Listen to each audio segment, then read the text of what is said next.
All right. Hey, good morning, everyone. Thanks for dialing in and thanks for the time this morning. I'm going to just jump right into it. I have no idea if we'll be here the full 20 minutes or not, but what I wanted to do is run through. We're going to start with the balance sheet, right? Because that's the big news from yesterday.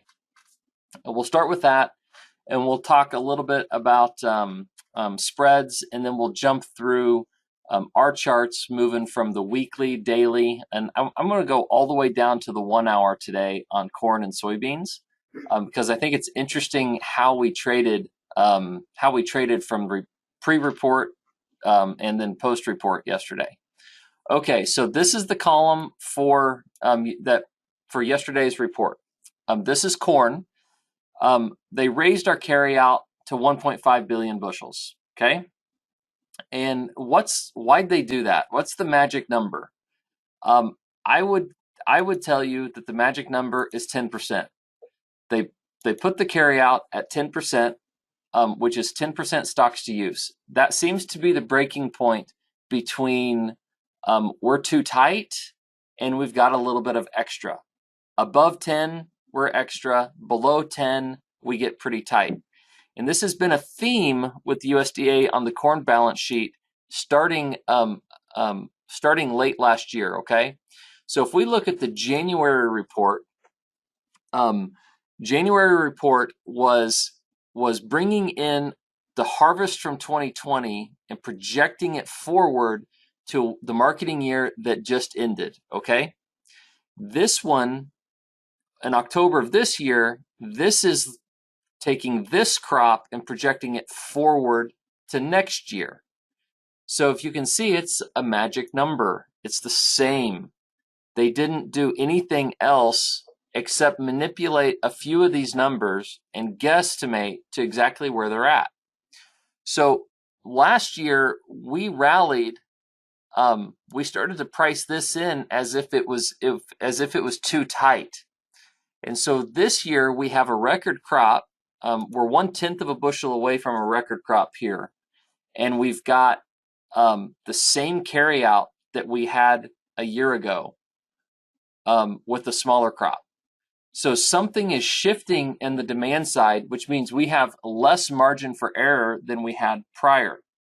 And so you read the commentary all around today, and they say, "Oh my gosh, we're bearish, we're bearish, we're bearish corn." And on its face, it is, right? Because we raised the number. That's a true statement. Um, it's therefore it's got to be bearish. But I think looking forward, you got to listen to what the USDA is really telling us, which is corn is still got a predicament. Corn is still right on that bubble of being too tight. And so you've got to look at South American weather. You've got to look at what other countries are doing for exports, and you've got to look at what our acreage battle is going to be doing next fall or next spring, right? So I don't know that corn is going to break hard. We're going to look at the charts here in just a minute, and there's a couple of different scenarios that might play out.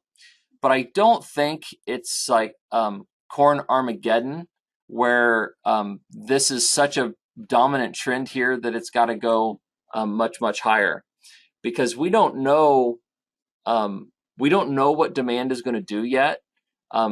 You can see the USDA's kind of flip-flopped it all around, right? They've moved demand 14.75, they moved it up a little, they move it down a little. You can just kind of see the trend. They don't know either.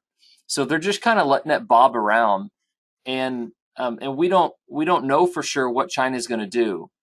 So to some extent, the way I read this report is the USDA just kind of gave China the ball and said, "It's here, go. It's in your court. You can spike it on us. You can do what you want with it, and we'll adjust." And I think that's what they're doing. I don't think they have a clue what's coming.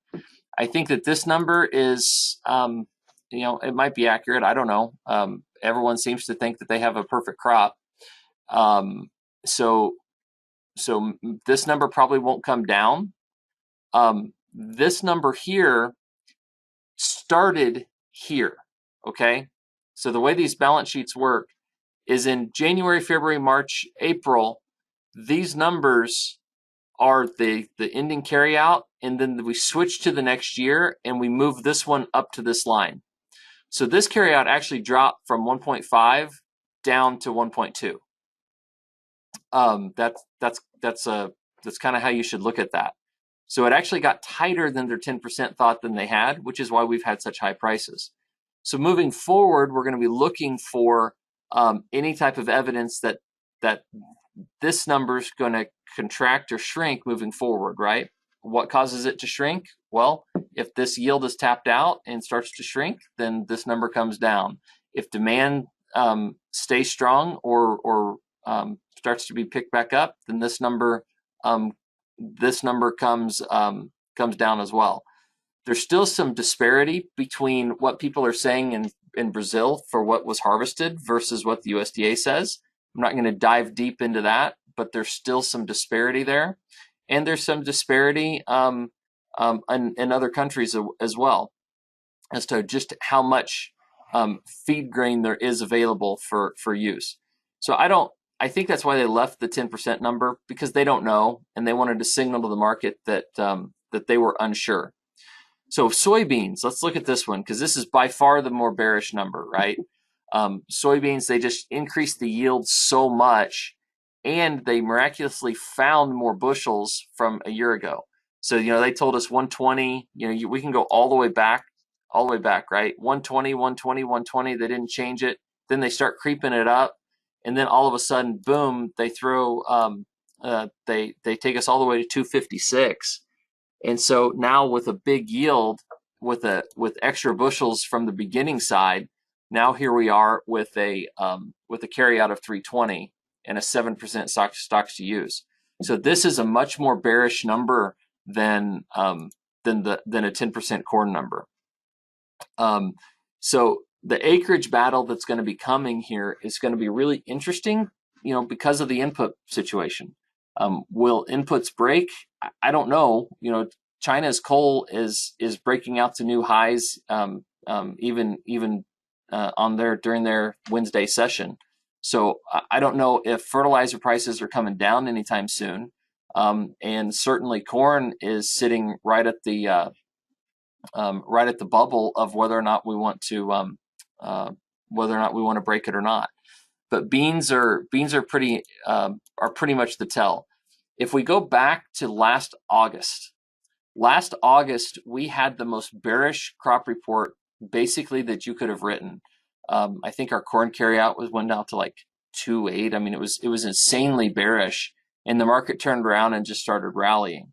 It's a very similar setup here for soybeans, where the balance sheet movement here is pretty drastic, and we came up really hard, really fast, and that is and that should be really bearish at a 320 million carryout. If you go back to 15, 16, 17, that carryout sitting at 350 to 450, you're talking $9 beans. That's kind of the fair value there. So will that happen? I don't know. Here's your weekly chart of beans. We've been talking about this for a long time. We got to break this chart down here before we can do anything else with it. And remember, things don't typically go in straight lines, especially not after a giant impulsive move like this. So we did lose where we were 26 weeks ago. We have not yet gotten inside this cloud. So two things happen from here, right? We can chop sideways and pop back up higher for some unknown reason. Maybe that's demand. I don't know. Or we pop into it, test the top of it, fail miserably, and come take out the bottom side of it. One of those two things is going to happen, and I can't tell you what it'll be. Certainly, if we have a 350 or 450 million carryout next year, it's going to be lower. It's not going to be higher. So I think looking at soybeans forward, we want to watch this low right here really carefully. This is the low that was set at the end of March. We want to watch that low and adjust accordingly. So I think downside risk is really significant in soybeans. Corn is a little bit less dicey, right? Corn is trading exactly like the USDA says it probably should, which is we're on the precipice. We don't know if we have enough supply or if we have too little. And so it's just going to sit here and consolidate and until traders get convicted one way or the other, and it's going to push it lower.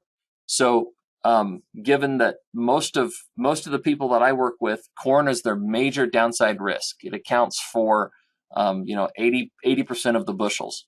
So managing this risk is important, which is why we are about 70% sold in futures with call ownership above it. Not quite ready to bail on that just yet because we're so tight and we don't know what's going to happen. So I like being sold December and long March. I like being long into calls on March. As high as this recent swing low. Let me pull up the March chart here for you, so we can see that exactly. All right. March corn. March corn's not broken nearly as hard, right? So we're stronger, which is why I like owning these calls up here, because this could very well dip a little bit lower and then pop back higher. This chart is not quite yet done. Go back to, oh, I'm sorry, I'm on the wrong, sorry, H22. Here we go, much better. Sorry, got to pull up the right chart. I thought that looked funny because it didn't look the same as it looked earlier. All right, so long calls above 560. That's exactly where I think you need to be in March, and I think you need to be sold futures in December up to 70% and get it delivered, get it done. With that type of balance sheet, we could see basis continue to weaken. We just don't know. So I think this level right here is really critical and really important for us to watch. 21. Here's December. Yep. This is the tell. If this one right here is the tell. If 512 breaks, that sets up an immediate challenge of 497, and then I think if 512 breaks, the odds are very, very high that we trade all the way down here and fill this gap that was left at the March 31 crop report, down to 475, 480. And if you look at what soybeans have done, they are trading at the equivalent of this gap. Pop right back to soybeans. This is the March 30 report. You can see they're trading at that equivalent already, and that's because the market already saw the bearish news come out, right? USDA quite hasn't given us that yet, so we haven't escalated the move down. So if you're in corn, I like being hedged. Of course, I think it makes a lot of sense. I like owning March or July options. If I think the most prudent move is to go ahead and put them on as long as we're above 512. If we break 512 and we come all the way down into here, then you got to roll them down because there's too many unknowns on the upside. Well, oil's at 80. So if you look historically at what breaks corn, it's not just high supply, it's also tight margins. If oil is trading in the 40s and the ethanol margin is really, really tight, then corn has to do the lifting to make that ethanol margin positive. It's got to go create demand for itself. That's how that ethanol industry has been built. When oil's at 80 and above, the ethanol margin is extremely wide. We're the grind margin on ethanol is almost $1 a bushel right now. So the thought that corn's going to go drop $1 and widen it to $2 doesn't make a whole lot of sense to me. I don't think that's very logical. So I think it's going to continue to provide a lot of support because demand is going to be strong and lower prices are going to create more of it. Remember, China's situation is not, they're not out of the woods. I don't care what they say. They're not. China's manipulative and their data is not accurate. So those kinds of things will provide support if corn does pop down into here. So I think it's important to move calls down if it does break and give up this 512 number. Okay, Last thing but not least, spend a few minutes here on corn and wheat. Traders love, love, love to spread corn versus wheat. And earlier this year, wheat was oversupplied, had all the supply, and corn was really tight. So wheat discounted itself to corn and put itself into the feed ration, right? That's what it did. It went to an all-time discount. Well, shockingly, we fed so much wheat when that happened. Now we've about burnt out of it. So wheat has gotten tighter and tighter and tighter. So it's had to rally against corn, and it's put this margin out to $2. And so there's some tension right now where can wheat keep corn high? Will that spread start to revert back where wheat falls and corn starts to come up? So I don't know what the traders are going to do on wheat. I really like the position that we're in, which is we're sold out of old crop wheat. I think it's almost time to start hedging next year's wheat, because this spread is getting to a point where if that carryout in corn starts to widen, then wheat should give up some values. I don't think we're there quite yet, because remember, wheat has rallied in the face of a dollar rally. The U.S. dollar is the highest level that it's been in the last 12 months, and wheat has rallied in spite of it. So that tells you that the world really needs wheat. And if the dollar rolls over and breaks like it is today, I don't know how much support that's going to provide to wheat. It could really provide a lot, and thereby lift corn too. So historically, this spread is not quite like out of whack at all. It's honestly kind of mid-range. Let me give you the monthly chart here. So the monthly chart going back to 1978 here, we're really kind of maybe in just getting into the top third of this range, right? There's still a lot of room that it could go if the world thinks it's tight, and if the dollar, if it's an inflation type trade, then that could really provide a lot of support for both wheat and corn. So not bearish wheat at all, but I am very cognizant of the fact that the corn and soybean balance sheets just got a lot looser, or at least the bean one did. And if that weakness piles in, funds are going to sell Kansas City because that spread is getting up into the top part of it. So we're close to wanting to take some action and hedge next year's wheat, just because of the risk that relationship starts to break down.